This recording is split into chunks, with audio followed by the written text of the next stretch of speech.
asi tak 6. videa. Dneska si opět hrajeme hru Inside IO. Už asi víte, o co se jedná. Jestli ne, mrkněte se na předchozí pohledy, tam to trošku vysvětluju.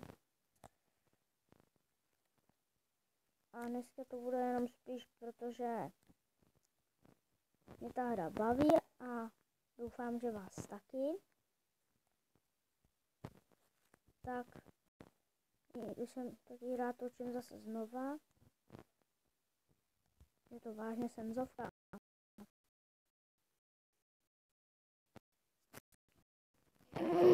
No nic. Ne, tady mají kousnout hlavičku, což je morální. Pokusil nám sníst ocásek. To je hodně důležité, abyste si dávali bacha na svůj ocásek. Počal jsem hajzem, že já musím sedět. Kousli jsme hlavu obrovskému. Je dobrý. Jsme s druhým. Kde je ten pánter?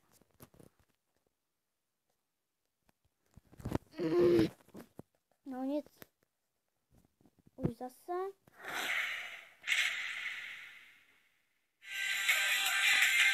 Omlouvám se za reklamu.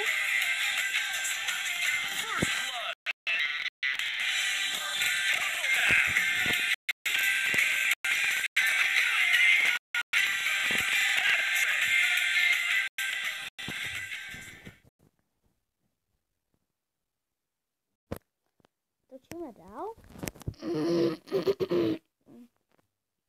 Máme nový hadí skin, proto si koupím 2x hůst, aby jsme mohli být neviditelní.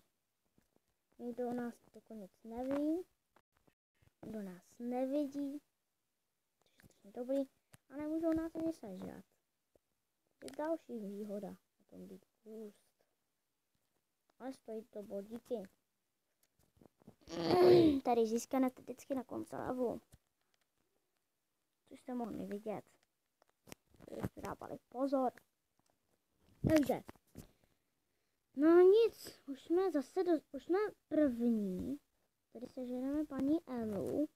Ela, tam byla napsáno, takže. Paní Elinu. A jdeme dál.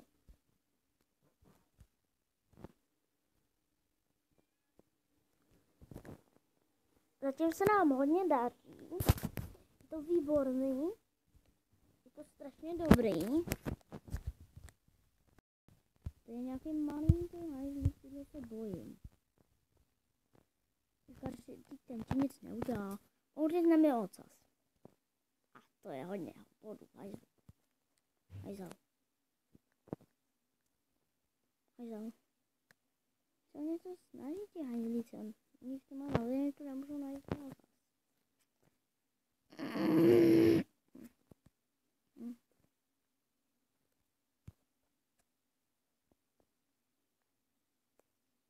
Takže tady žerou navzájem.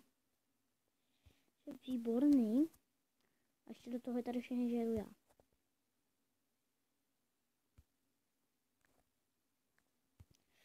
Teď jsme urazili moji první pozici. Teď se udělá roužek. Furt viděl svůj ocásek. Dobrý. Nesežral nám ocas.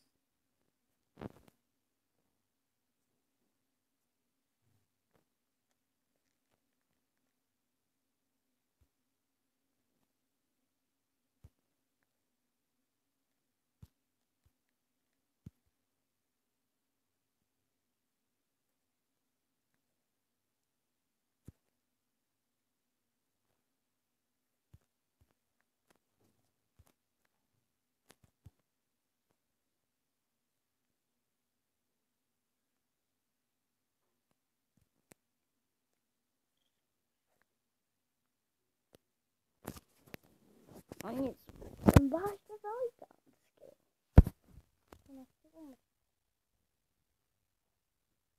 Dobrý, to je hodně dobrý. Tady bych to zakončil. Doufám, že se vám dnešní 5minutový video líbilo. A nezapomeňte dát like či odběr.